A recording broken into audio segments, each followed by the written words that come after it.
มื้อนี้ก็ได้ใส่ซิลิโคนมาเนาะหรือว่าใส่เทียมหั้นล่ะมาแล้วก็จะเอาไปแช่น้ำก่อนส่วนไข่นี่ก็จะทับลงใส่ในภาชนะของเราที่จะตีหั้นแหละ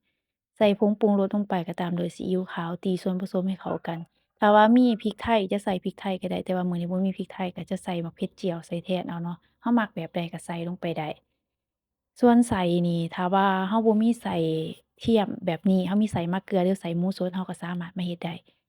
คือกันเนาะต่างแต่ว่าหน้าตามันก็จะออกแตกต่างกันมื้อหน้าเดี๋ยวจะมาเฮ็ดไส้มะเกลือให้เบิ่งเนาะแต่มื้อนี้ก็จะมาเฮ็ดในไส้กรอกของ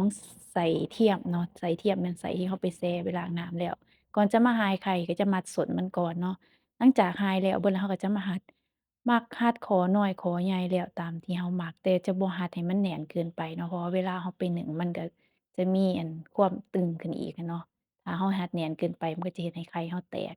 นึ่งนี่ก็ใส่ไฟเหาะเนาะแต่เวลาอัดฝาหม้อจะบ่อัดแจ๊บปานใดเพราะว่าถ้าอัดแจ๊บหลายมันก็จะเฮ็ดให้แตกในการสังเกตเบิ่งนี่เราก็จะจิ้มเนาะถ้าว่ามันสุกมันก็จะบ่จีดถ้าว่ามันบ่สุกมันก็จะจีดขึ้นมาแบบนี้เนาะจิ้มเพื่อไล่อากาศมันออกหน้าตาของไส้กรอกเราก็จะเป็นประมาณนี้